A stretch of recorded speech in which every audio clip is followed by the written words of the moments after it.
Apa yang kita siapkan untuk sakratul maut itu? A'udzubillahi minasyaitonir rajim.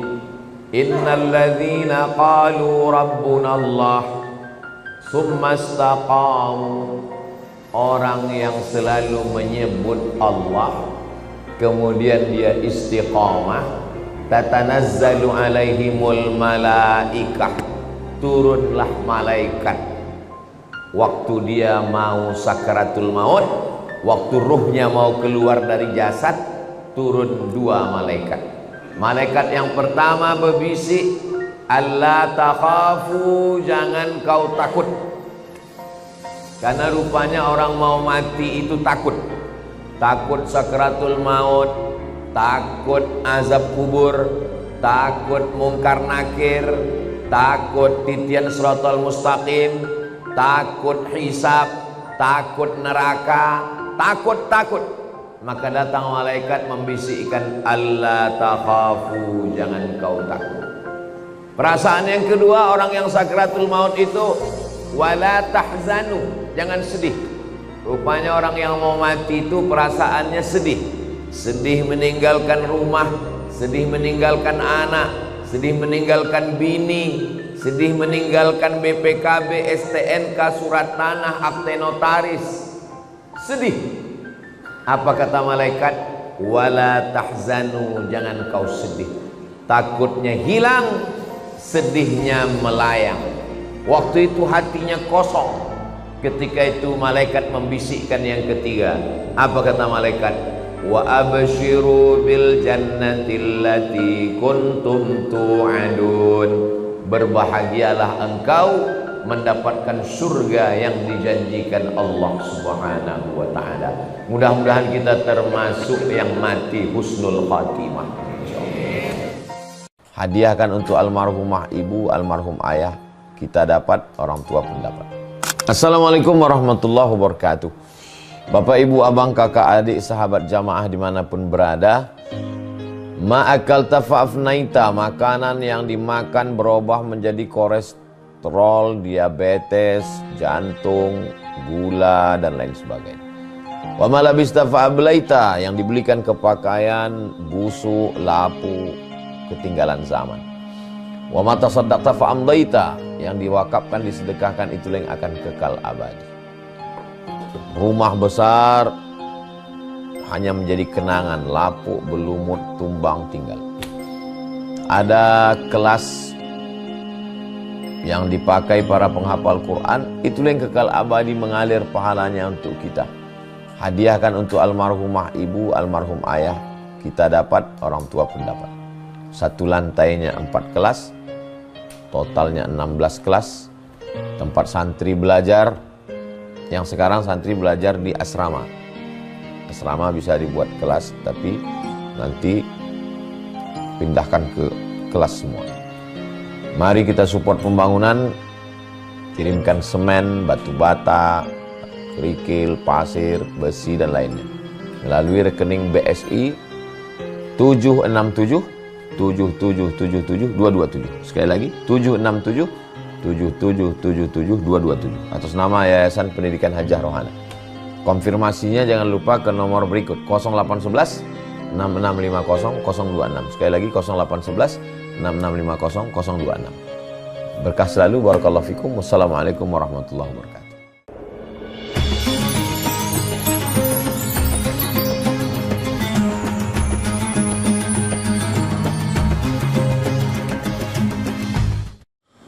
Bismillahirrahmanirrahim.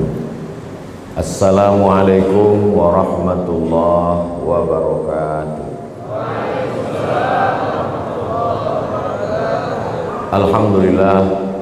Allahumma salli ala Sayyidina Muhammad wa ala ali Sayyidina Muhammad. Bapak-bapak, ibu-ibu, hadirin jamaah fardu subuh yang dimuliakan Allah Subhanahu wa ta'ala. Man sholat subha fi jama'atin, siapa yang sholat subuh berjamaah, faka'annama shallal laila kullah, dapat pahala seperti sholat sepanjang malam. Mudah-mudahan kita termasuk yang mendapatkan pahala itu, insyaallah.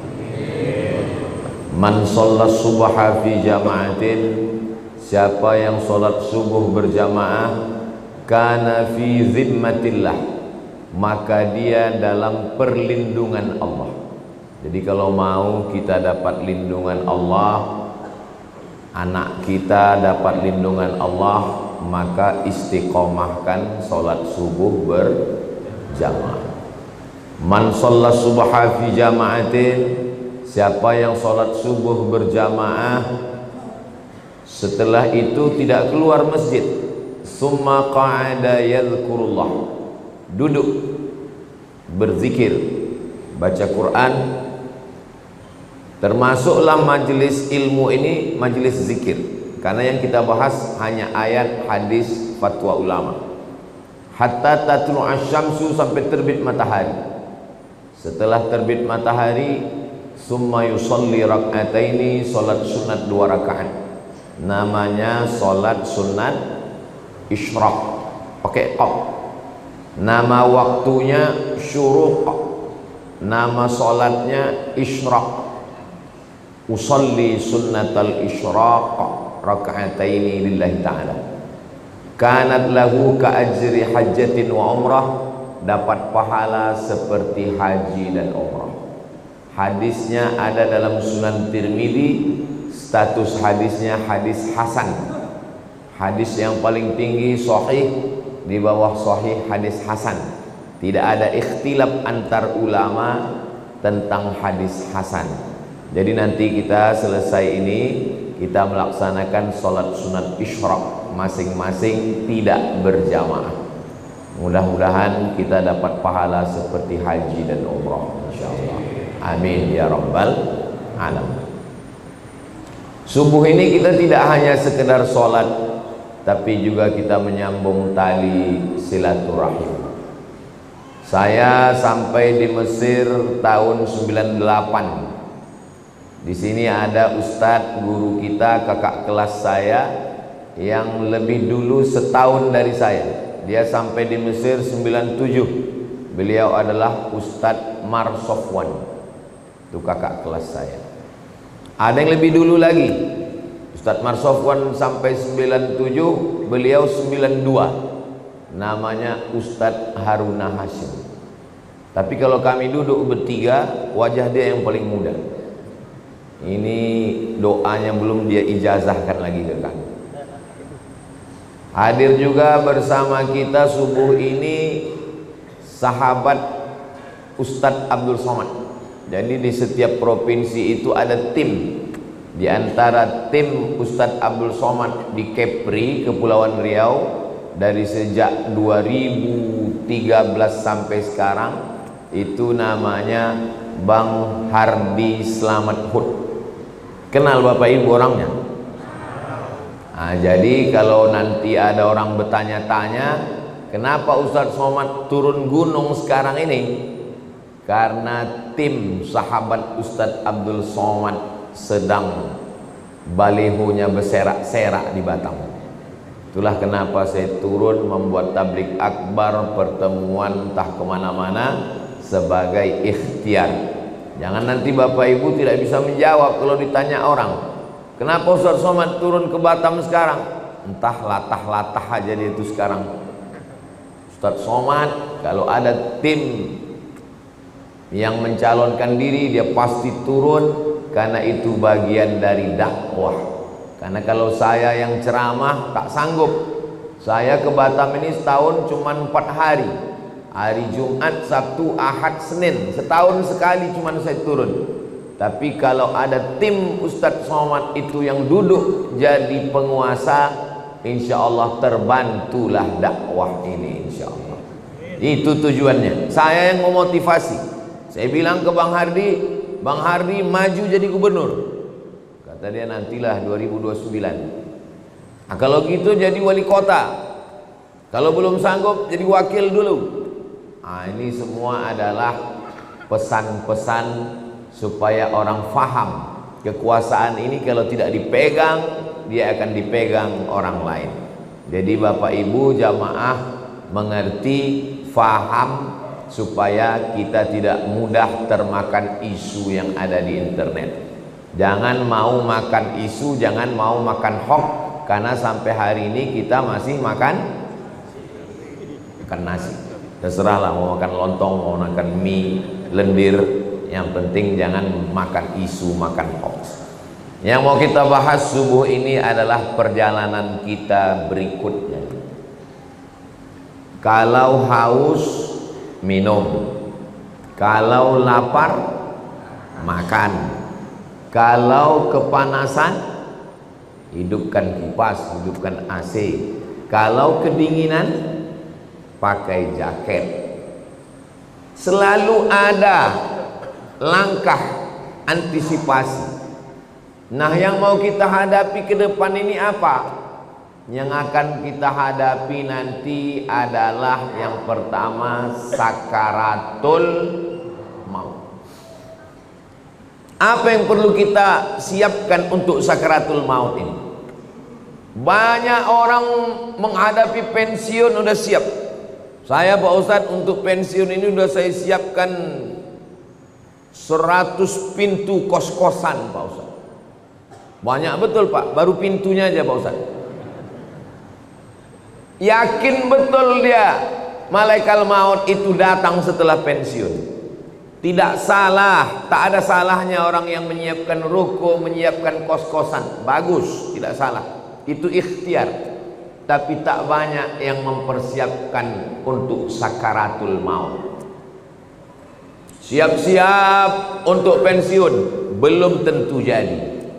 Belum tentu. Bisa jadi sebelum pensiun sudah mati. Tapi mati ini tidak kita siapkan pun pasti mati. Yang paling pasti dalam hidup ini adalah mati.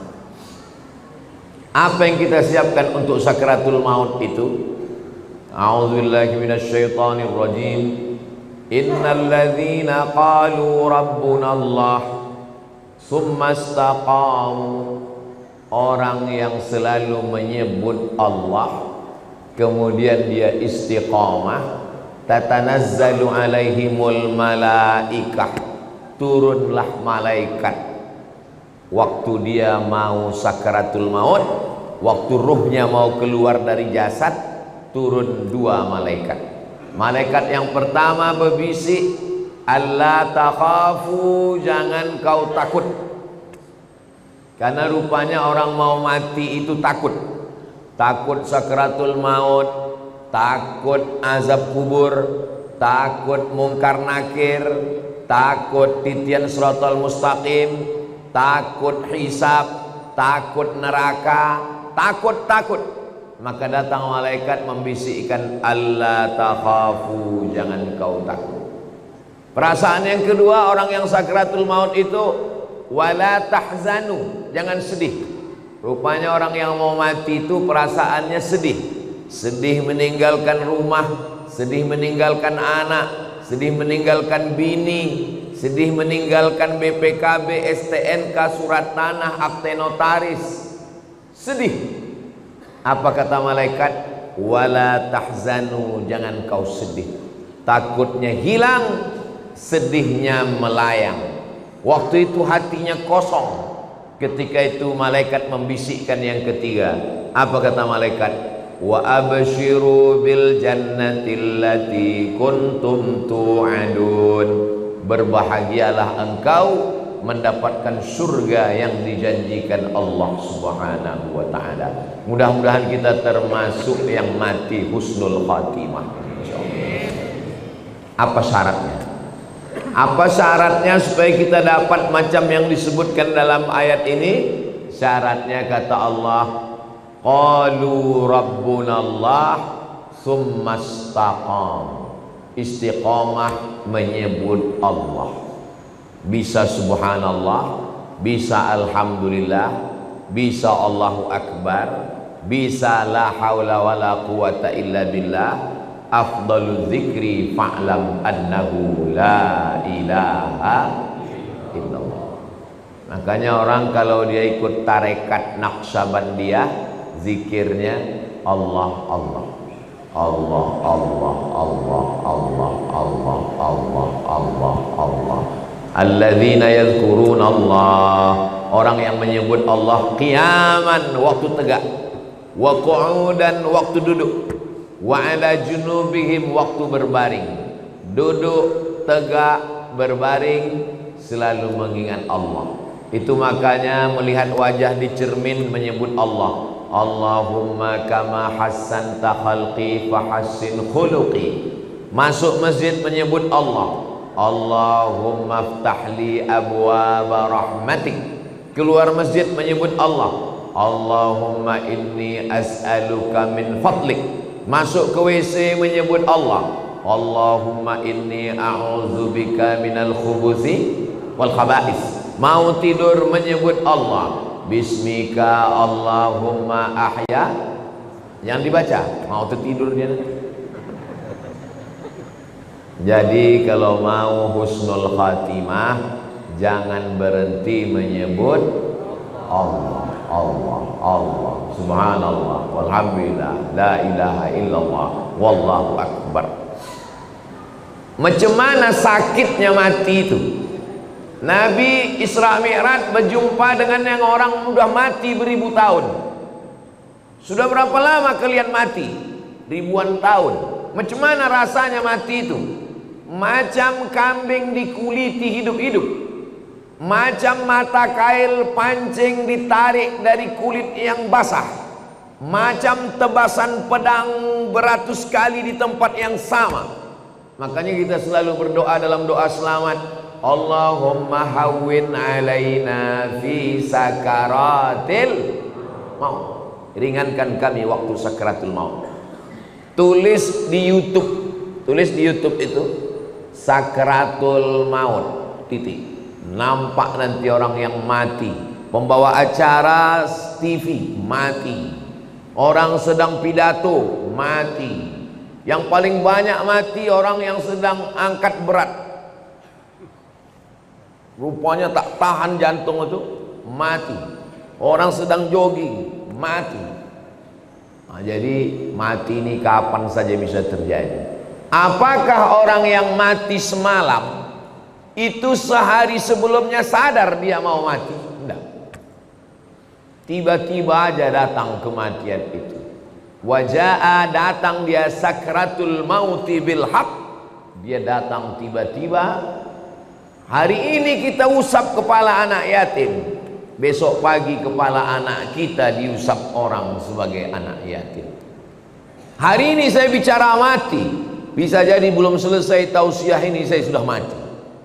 Maka jangan pernah takut cerita tentang mati, karena kita semua akan mati.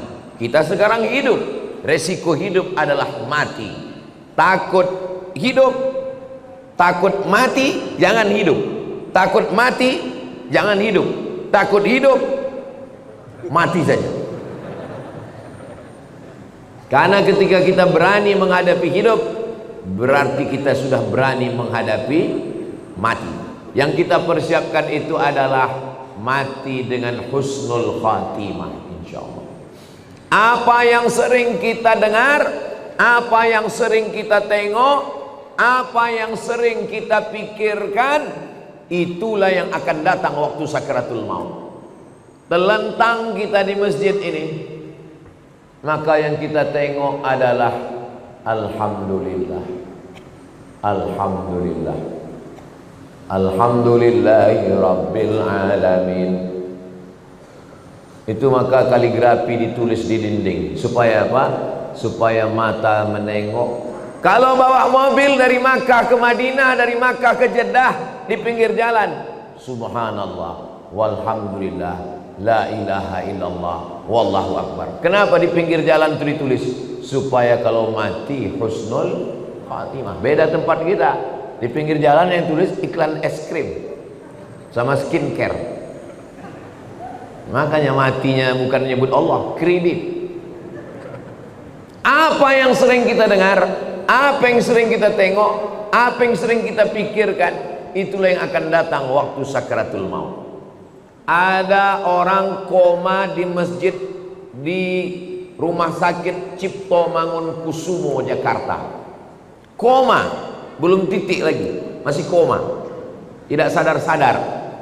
Kata dokter, bawa orang ini ke rumah karena sudah tak ada harapan hidup. Ini tinggal menunggu aja lagi. Obat sudah tak ada sampai masanya mati ini nanti. Akhirnya anak istrinya pun dah menyiapkan mau bawa pulang ke rumah. Begitu mau dibawa pulang ke rumah, tiba-tiba duduk dia. Dokter pun terkejut, anak bininya pun terkejut. Kok sadar dia lagi? Akhirnya ditanyalah orang ini, "Bapak kan koma?" "Iya." "Di dalam koma itu apa yang Bapak rasakan?" "Aku tak ingat apa-apa." "Terus kenapa tiba-tiba sadar?" Tiba-tiba datang Ustadz Somad. Apa kata dia?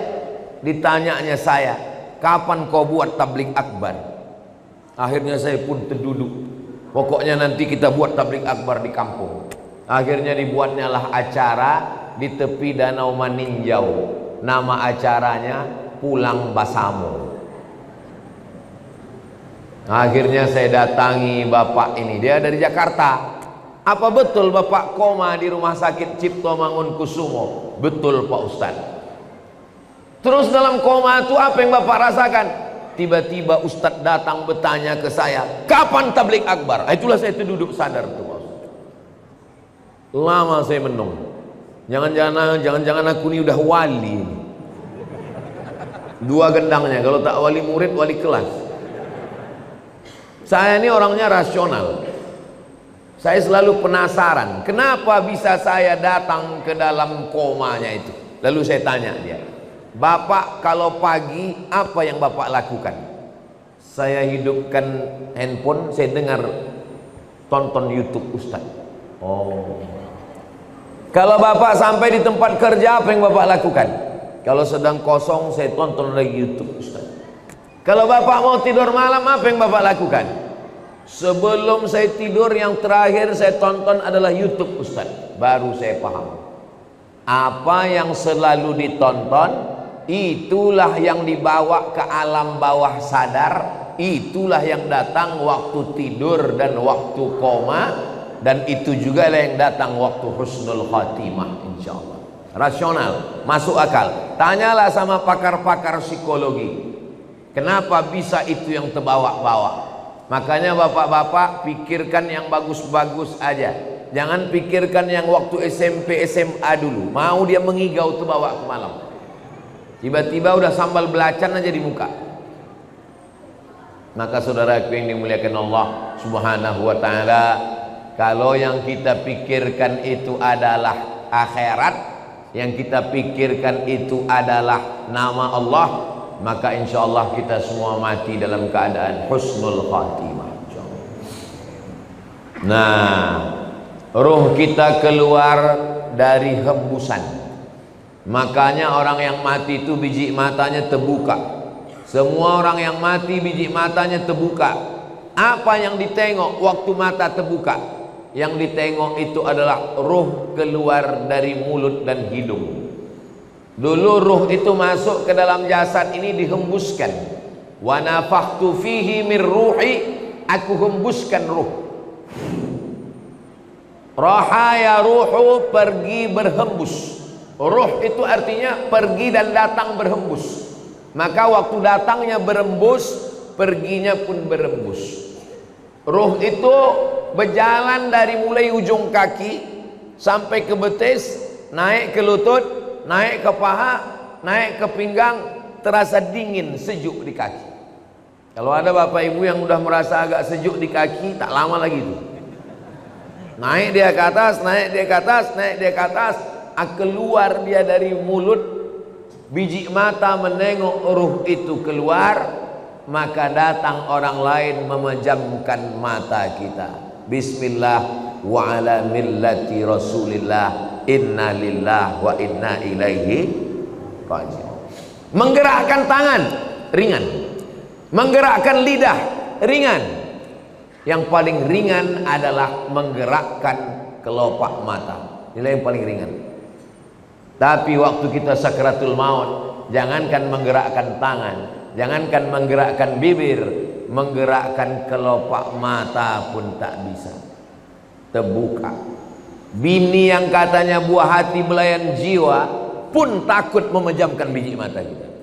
Datang anak ke masjid memanggil tuan imam, Pak Imam, tolonglah datang ke rumah. Ayah kami matanya tak tertutup-tutup dari tadi malam. Baiknya imam, padahal orang ini tak pernah datang ke masjid. Makanya masyarakat sini yang tak pernah datang ke masjidlah kalian. Untuk apa Ustaz sampaikan ini? Bukan orang ini datang, kirimkan video ini ke dia. Jangan sampai nanti akhirnya tuan imam yang datang ke rumah dia hanya untuk menutupkan kelopak matanya, dan akhirnya jenazahnya dibawa juga ke masjid. Seumur hidup ke masjid cuma 2 kali. Yang pertama akad nikah, yang kedua inna lillah. Mudah-mudahan kita istiqomah menghidupkan masjid ini insyaallah. Lalu kemudian setelah ditutupkan, kita pun ruh keluar dari jasad. Lalu kemudian kemana pergi ruh itu? Ruh itu dibawa oleh malaikat. Dalam hadis riwayat Imam Ahmad bin Hanbal, ruh dibawa di atas kain kafan dari cahaya. Lalu kemudian mengetuk pintu langit. Lalu kemudian malaikat yang menjaga pintu langit menengok ruh. Apa kata malaikat penjaga pintu langit? Inilah orang yang amalnya kami tengok 2 kali sehari.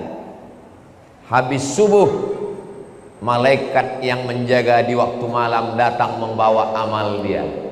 Habis maghrib, malaikat yang menjaga di waktu siang datang membawa amal dia. Amalnya kami tengok 2 kali sehari, tapi orangnya baru ini kami jumpa. Itulah makna orang yang dirindukan oleh para malaikat. Kam min masyhurin fil ardi walam yakun ma'rufan fis sama. Berapa banyak orang yang masyhur di bumi, viral, tapi malaikat di langit tak pernah kenal dengan dia. Tapi berapa banyak orang yang di dunia tak viral, tak dikenal orang, tak punya akun Facebook, Twitter, WhatsApp, tapi malaikat-malaikat penjaga pintu langit sudah lama merindukan dia, karena malaikat selalu membawa amal-amal dia. Mudah-mudahan amal-amal kita termasuk yang selalu lalu lalang di lalu lintas langit, dan orangnya masih di bumi, masyhur di bumi, masyhur juga di langit. Tak perlu masyhur di bumi, yang penting masyhur di antara malaikat penjaga pintu langit insyaallah. Amin ya rabbal. Ini malaikat yang ikut sholat subuh bersama kita ini, habis itu dia bawa amal kita. Lalu malaikat penjaga pintu langit menengok, oh amal si fulan tahajud tadi malam, amal si fulan sholat sunat hajat tadi malam, amal si fulan berzikir tadi malam, amal si fulan sholat subuh berjamaah. Amalnya ditengok malaikat tiap hari, tapi orangnya masih berjalan di atas muka bumi, sampai akhirnya kita pun mati. Lalu ruh itu dibawa oleh para malaikat. Kenapa ada orang yang waktu penutup mukanya dibuka tersenyum? Kata Ustaz Somad, mati itu sakit. Kenapa ada orang yang mati tersenyum? Karena sebelum dia mati, malaikat mengepakkan sayapnya, lalu di sayap itu dia sudah menengok tempatnya di surga. Begitu nampaknya tempatnya di surga, tersenyum dia. Saat dia tersenyum itulah malaikat mencabut nyawanya. Maka ada yang mengalahkan sakit. Yang mengalahkan sakit adalah menengok tempat di surga. Mudah-mudahan kita termasuk orang yang menengok tempat kita sebelum kita mati. Ustaz Somad sudah pernah menengok tempat Ustaz di surga. Saya jangankan menengok tempat di surga, menengok tempat parkir mobil pagi ini pun tak tahu saya. Karena menengok tempat di surga itu nanti ketika kita mau sakratul maut. Masa iya Pak Ustadz, sakitnya mati bisa dikalahkan? Itu logikanya begini, rasionalnya begini. Ibu habis melahirkan anak, sobek dagingnya, mohon maaf, sakit. Tak usah saya ceritakan sakitnya. Nanti kalau saya ceritakan ibu-ibu, alah macam pernah aja Ustadz itu. Ibu sedang terbujur sekarang di rumah sakit, baru saja disobek dokter kulitnya, koyak mengeluarkan bayi. Tak lama kemudian datang bidan membawakan bayi. Lalu ibu pun menggendong anak itu. Ibu senyum atau tidak? Senyum. Yang saya tanya, sakit atau tak sakit? Inilah hebatnya. Ibu yang saya tanya, bisa pula bapak itu merasakan sakit. Kan memang cinta sejati lah orang. Ibu itu baru saja melahirkan anak, nyawa taruhannya, koyak dagingnya, tapi menengok anak tersenyum dia. Begitulah mati itu. Sakit, tapi sakitnya kalah. Kenapa? Karena menengok tempat di surga, ditunjukkan Allah. Itu salah satu tanda husnul khatimah. Orang yang husnul khatimah itu irqul jabin. Irqul jabin, berkeringat jabin di atas kening atasnya. Kenapa? Kenapa orang yang mati husnul khatimah itu berkeringat di atas jabin ini? Karena malu. Biasanya orang kalau malu kan merah wajahnya karena tersipu malu. Maka orang yang meninggal menengok tempatnya di surga, malu dia karena amalnya tak seberapa. Aku amalku rasanya tak seberapa, kenapa besar kali balasan yang kau kasih ya Allah. Maka salah satu tandanya adalah irqul jabin, keluar macam keringat kecil di atas. Tapi jangan pula gara-gara ini biar supaya suami ibu disangka husnul khatimah, begitu mati langsung semprotkan air ke keningnya. Itu tak usah dibuat-buat, serahkan aja kepada Allah Subhanahu wa ta'ala. Ini yang saya sampaikan ini menurut hadis-hadis yang sahih, supaya kita bersiap-siap. Maka jangan lupa berzikir. Zikir ini banyak kali Pak Ustadz. Kata guru saya Syekh Umar Al-Ma'ruf Ali, dia keturunan dari Syekh Muhammad Tayyib. Syekh Muhammad Tayyib ini murid langsung dari Syekh Muhammad bin Abdul Karim Samman dari Madinah. Kata dia, Abdul Somad, kalau kau payah memilih-milih zikir yang banyak, kau amalkan aja 3. Yang pertama istighfar, yang kedua solawat, yang ketiga la ilaha illallah. Istighfar itu membersihkan cawannya.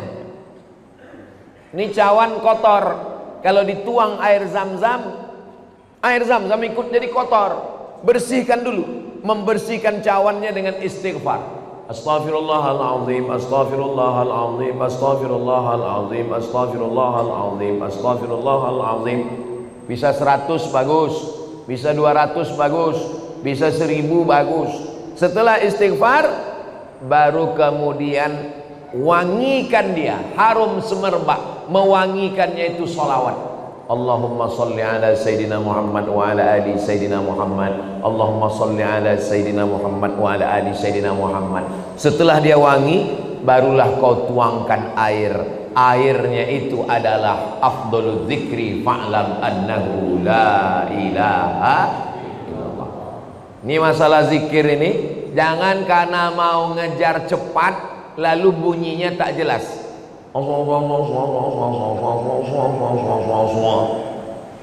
Astaghfirullahaladzim, astaghfirullahaladzim, astaghfirullahaladzim. Ada orang beristighfar pakai lagu. Astaghfirullah Rabbal baraya. Bagus, tak salah. Ada orang istighfar pakai suara. Astaghfirullahaladzim, astaghfirullahaladzim, astaghfirullahaladzim. Bagus. Saya Pak Ustadz lebih khusyuk kalau dalam hati. Bagus. Masalah berzikir ini, zikir kuat bagus. Jangan gara-gara zikir kuat sama zikir pelan berkelahi di masjid. Berkelahi antara zikir kuat dengan zikir pelan di masjid, sampai cerita tuh keluar masjid. Apa kata orang luar masjid? Untung kita tak ke masjid. Coba kalau kita ke masjid berkelahi kan? Bagus kita di luar masjid nih lagi. Nah, jadi yang berzikir kuat silakan. La ilaha illallah, la ilaha illallah. Bagus, tak salah. Yang berzikir pelan bagus. La ilaha illallah, la ilaha illallah. Zikir kawan pelan, kita mau kuat, kita paksakan dia, kita ke telinga dia. La ilaha illallah. Apa mau kau kata dia. Berkelahi kita dalam masjid. Saya Pak Ustaz terganggu kali saya sama zikir orang ini. Saya kalau udah dengar orang ini berzikir kuat, terganggu saya Pak Ustaz. Berarti ada setan dalam diri kau. Orang yang terganggu dengan zikir berarti ada setan. Zikir tidak pernah mengganggu kita. Sebagaimana kita mendengar suara bacaan Al-Quran. Kalau ada orang terganggu mendengar bacaan Al-Quran, itulah makna ruqyah. Di ruqyah dia biar keluar hantu setan dari dalam diri. Habis sakratul maut selesai, lalu kemudian kita pun masuk ke liang lahat. Tapi tadi ruhnya udah diangkat ke langit Pak Ustaz. Waktu jasad masuk ke liang kubur, maka ruh turun balik, dimasukkan Allah ke alam kubur untuk menjawab pertanyaan malaikat Munkar Nakir. Iya, kalau jasadnya masuk kubur. Kalau matinya diterkam singa, kalau matinya di sungai Amazon, dimakan ikan piranha 1000 ekor, kemana pergi ruhnya?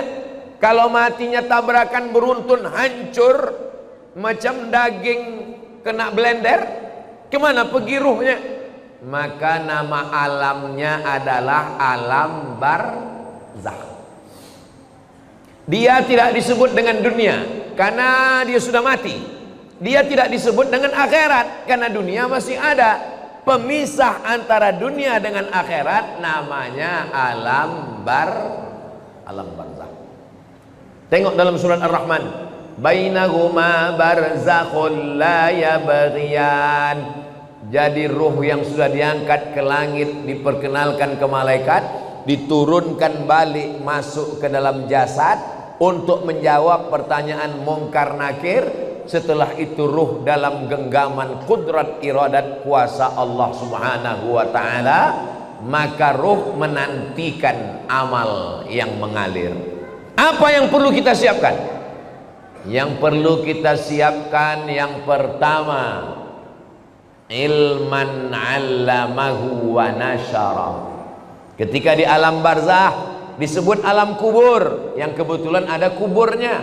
Kalau kebetulan tak ada kuburnya, alam barzakh, mati hanyut, mati tabrakan, mati hilang, maka alamnya alam barzakh. Selama di alam barzakh itu, apa yang mengalir? Yang pertama mengalir adalah ilman 'allamahu wa nasyara. Ustadz Marsofwan ceramah, ada program subuh. Apa subuh apa namanya Ustaz? Pejuang Subuh Nongsa. Dilanjutkan oleh anak-anak pejuang subuh Nongsa, mengalirlah pahalanya ke beliau. Bang Hardi Hud, dosen sampai ke Indragiri Hilir, dosen sampai ke Sungai Guntung, mengajar ke sana kemari, mengalirlah pahalanya. Ustadz, tapi kami ini tak ustadz, kami ini bukan buya, kami ini bukan profesor Pak Ustadz. Ilmu apa yang mengalir? Bapak jangan lupa ajarkan Al-Fatihah ke anak. Ibu ajarkan Al-Fatihah ke anak. Saya hatam alif-alif, hatam Quran, guru pertama saya emak saya. Jadi sampai hari ini kalau saya ngajar di mana-mana, itu pahalanya mengalir ke almarhumah emak, ke almarhum ayah saya. Maka ibu kalau tak sempat, bapak kalau tak sempat, ajarkan Al-Fatihah ke anak, supaya anak sholat subuh, zuhur, asar, maghrib, isya, tahajud, witir, duha, dia baca Al-Fatihah, mengalir ke kita semuanya.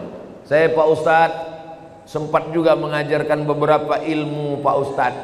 Ilmu apa yang Bapak ajarkan? Ilmu santet. Minta ampunlah kepada Allah, mudah-mudahan lupa murid-murid itu, tak diamalkannya lagi, taubat dia. Itu maka sebelum mengajar tuh ajarkan yang baik-baik. Saya berharap ceramah ke sana kemari, mudah-mudahan ini diamalkan jamaah, mengalir ke alam barzakh saya insyaallah. Amin.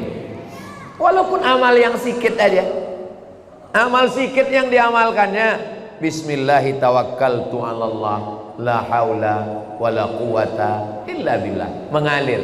Yang pertama mengalir ilman 'allamahu wa nasyarahu. Yang kedua, waladan salihan tarakahu, anak soleh yang ditinggalkan. Bangun anak soleh itu malam, tahajud dia, berdoa dia, Rabbil firli wali walidayya warhamhuma kama rabbayani shaghira, mengalir pahalanya. Sekarang saya ceramah ini di Batam. Almarhumah emak saya, almarhum ayah saya menengok amal saya secara live. Mana dalilnya? Dalilnya Quran. Wa qul i'malu, beramallah kamu, fasayarallahu amalakum. Yang menengok amal kamu itu ada tiga. Yang pertama Allah, yang kedua Rasulullah Nabi Muhammad menengok amal kita, yang ketiga wal mu'minun, orang beriman. Apa kata tafsir Ibnu Katsir? Maksud orang beriman, ayah, ibu, atuk, nenek menengok amal anak cucunya.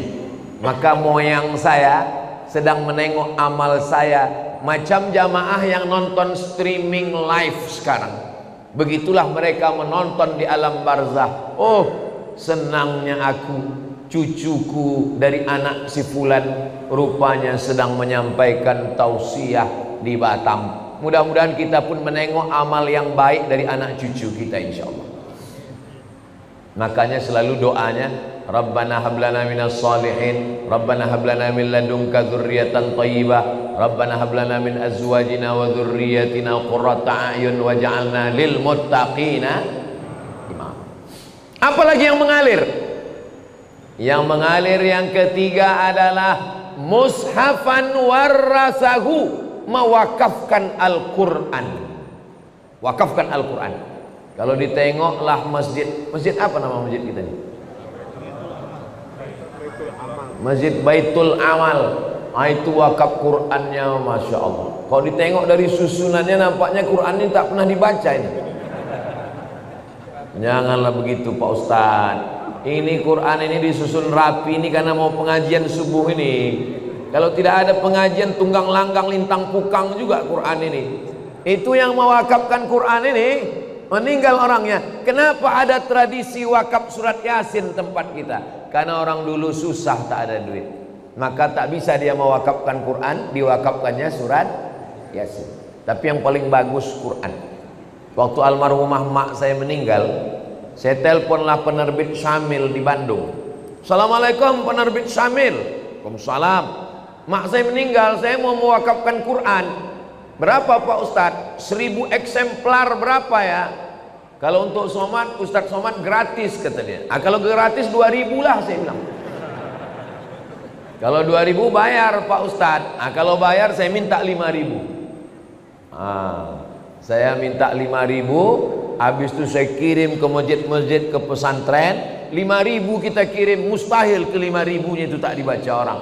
Makanya kalau kita di Masjidil Haram, Masjid Nabawi, keluar Masjidil Haram, di pintu masuk Zamzam Tower itu ada orang jual Quran. Haji, wakaf haji, wakaf haji, wakaf, wakaf, wakaf. Apa maksudnya itu? Mewakafkan Al-Quran. Tapi kata ulama, bukan cuma wakaf Quran, wakaf kitab fikih, wakaf kitab agama, wakaf kitab Riyadhus Shalihin, wakaf kitab, itu juga sampai kepada Allah, disampaikan Allah kepada kita. Maka baca Quran ini supaya mengalir kepada orang yang mewakafkannya, insyaallah. Yang keempat, apalagi yang mengalir? Masjidan banahu, membangun masjid. Siapa yang mewakafkan tanah ini, yang mewakafkan masjid ini? Tak bisa saya membangun masjid utuh, satu masjid Pak Ustadz. Tak bisa membangun satu utuh masjid, isi aja kantong-kantong tuh. Itu yang mengisi kantong tuh, itu mengalir tuh. Yang tak mengisi, innalillah lah kalian. Duit yang disimpan di bank, ditabung 3 miliar, mati kita, Bapak. Kalau duit kita 3 miliar, mati kita, itu mereka udah siap untuk memakai. Yang mendapat warisan siapa? Istri dapat 1/4 kalau tak ada anak. Kalau ada anak 1/8. Anak laki-laki dapat 2 kali bagian anak perempuan. Habis. Mereka menunggu kita cuma 4 bulan 10 hari. Habis 4 bulan 10 hari, dia pun dipinang oleh brownies, berondong manis. Tapi duit yang dimasukkan ke kresek, ke kotak, inilah yang akan mengalir. Mohon maaf jangan tersinggung dengan cakap saya tadi. Maksud saya yang memasukkan duit secara cash. Tapi jamaah masjid Baitul Amal ini banyak juga tidak langsung masuk duit karena mereka pakai transfer banking. Nah, jadi dia langsung tit. Habis terkirim baru dia menangis. Kalau ditanya, kau menangis kenapa? Teringat ceramah Ustaz Somad tadi? Tidak, salah ketik aku tadi. Rencanaku mau ngetik nolnya 5, rupanya terketik 6 pula. Kalau 5 kan 100.000, terketik 6 sejuta. Padahal kalau mati tabungan ada 100 juta, yang terkirim sejuta, mati yang dibawa yang sejuta atau yang 99? Yang sejuta itulah yang menolong. Itu kalau terketik sejuta. Kalau termasukkan 2.000, sedang parkir aja sekarang udah 3.000, kencing 5.000. Apa yang kita siapkan untuk alam barzakh? Apalagi yang mengalir yang kelima? Yang kelima, baitan libnis sabil banahu, membangunkan rumah untuk ibnu sabil. Kalau zaman dulu ibnu sabil ini musafir yang putus belanja. Kalau zaman sekarang ada anak-anak dari pulau mau kuliah ke Batam, tapi untuk uang kos mahal. Cari tanah kosong, bangunkan kos gratis untuk anak berprestasi. Itu sampai hari kiamat itu mengalir. Buatkan rumah, buatkan pondok pesantren, buatkan rumah Quran, buatkan asrama, buatkan kelas, mengalir sampai hari kiamat. Yang keenam, nahran ajrahu, mengalirkan air. Buatkan sumur bor, pergi ke pesantren, buat sumur bor. Berapa santri di sini Pak Kiai? Santri ada 1.000 orang Pak. WC-nya berapa? 3. Buatkan WC, buatkan sumur bor, mandi anak-anak di situ, berwuduk dia, minum dia, mencuci dia, mengalir pahalanya. Saya waktu kecil dibawa emak saya ke sawah. Di tepi sawah itu ada sumur. Kata emak saya, ini sumur wakaf atuk kau dulu. Anak kecil, anak SD, saya tak paham. Apalah atuk nih bewakaf sumur. Sekarang baru saya paham setelah membaca hadisnya. Rupanya orang tua-tua dulu tahu hadis ini mewakafkan sumur. Di tempat kita sekarang tak usah lagi wakaf sumur karena air sudah banyak-banyak. Bukan lagi kota bertuah, kota berkuah. Saking banjir bandang. Maka cari yang kira-kira diperlukan umat, maka itu diwakafkan. Tong air besar, mesin air besar, filter saringan air. Nah, itu juga termasuk dalam golongan amal yang keenam. Amal yang ketujuh mengalir. Apa amal ketujuh mengalir? Shadaqatan akhrajaha fi sihhatihi wa hayatihi yalhaquhu ba'da mautihi. Sedekah yang dia keluarkan waktu masih sehat. Kenapa sehat? Karena kalau udah sakit orang memang udah ingat mati. Semualah ambillah ya Allah. Tapi kalau waktu sehat, bakhil, bin medit, bin pelit, bin kikir, bin kedekut. Tapi kalau masih sehat, orang pelit.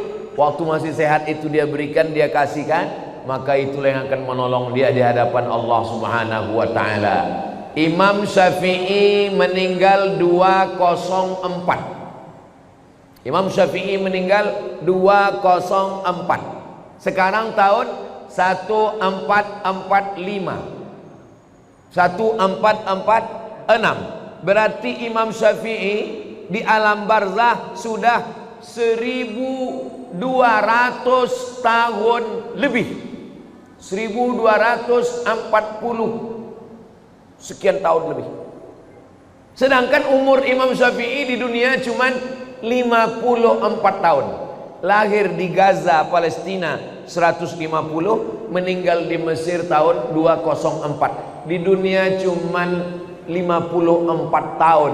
di alam barzah 1200 tahun. Imam Al-Ghazali meninggal 505. Sekarang udah 1446. Berarti di alam barzah sudah hampir 1000 tahun. Maka kita ini lebih lama di dunia atau di alam barzah? Lebih lama di alam barzah. Apa yang sudah kita siapkan? Alhamdulillah. Bagi bapak ibu yang sudah menyiapkan 7 amal tadi, alhamdulillah. Saya alhamdulillah Pak Ustadz 7-7-nya udah siap. Alhamdulillah. Saya Pak Ustadz baru 5 Pak Ustadz. Alhamdulillah. Saya Pak Ustadz 1 pun belum. Innalillah. Saya cuma bisa lewat ceramah. Tapi kalau Bang Hardi Hud jadi wakil wali kota dengan Cak Nur, itu ke-7 ini bisa dilaksanakan insya Allah. Amin. Yang pertama, apa tadi yang pertama ya? Yang pertama adalah ilman 'allamahu wa nasyarahu. Programnya sekolah mudah. Bisa. Guru fisika PNS, guru matematika PNS, guru kimia PNS, guru ngaji honorer.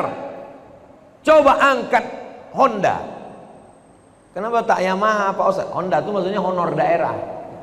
Yang selama ini honornya 300.000, gajiannya 6 bulan sekali, dipotong sunat masal. Kenapa tidak dikasihkan dia pakai APBD? Bisa. Bisa apa tak bisa? Bisa. Saya ketemu dengan Bupati Morowali, Sulawesi Tengah.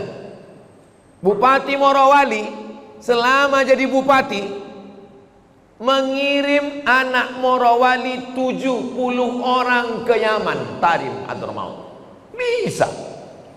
Pas makan dengan bupati saya tanya, betul Pak Bupati mengirim 70 anak ke Yaman? Betul Pak Ustaz. Bapak tanggung semua, ongkosnya, asramanya, kuliahnya, makannya, bersih semua ditanggung APBD. Dari mana duitnya Pak? Dari APBD dan dari Basnas. Bisa Pak Ustaz. Apa Bapak nggak takut ditangkap KPK? Saya sudah dipanggil Pak Ustaz. Pas dipanggil ditanya, kenapa banyak uang? Pendidikan adalah tanggung jawab negara. Nggak ditangkap Bapak? Sampai sekarang belum Pak Ustaz. Ini masalah keberanian aja. Untuk apa punya kekuasaan kalau tidak dipakai untuk amal jariah? Ilman 'allamahu wa nasyarahu. Bisa. Mushafan warasahu. Mewakafkan mushaf. Sangat bisa. Seluruh masjid dan musalla mendapatkan subsidi buku-buku fikih, akidah, akhlak, Quran, tafsir. Bisa. Pakai tanda tangan. Nah, bisa. Kalau saya ceramah, berapa masjid lah yang bisa saya isi. Tapi kalau tim UAS ini kita dudukkan, maka insya Allah amal jariah ini kita pun juga akan mendapatkannya insya Allah. Amin ya Rabbal. Jadi kalau ada orang mengatakan jangan bicara politik, di masjid hanya membahas tentang masalah zikir saja, sholat saja, habislah umat kita diambil orang. Umatnya umat kita, tapi suaranya diambil orang. Sama macam susu sapi. Kata orang susu kambing, padahal susu sapi. Sapi punya nama, sapi punya susu, kambing punya nama. Saya tidak mau begitu. Jamaah di mana-mana saya arahkan. Masalah dia mau dengar tidak dengar, yang penting saya sudah sampaikan. Kalau tuan pergi sholat Jumat, jangan lupa bawa kain. Kalau sudah ada tim Ustadz Somad, jangan lagi pilih yang lain. Allahu Akbar.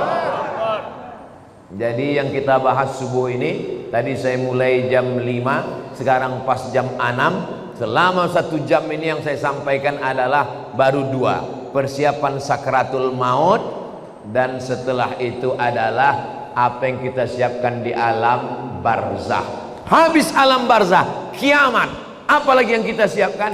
Nanti kita lanjutkan setelah pelantikan Bang Hardi insyaallah. Cak Nur dan Bang Hardi. Nah, di akhir majelis, mari maghrib jam berapa di Batam?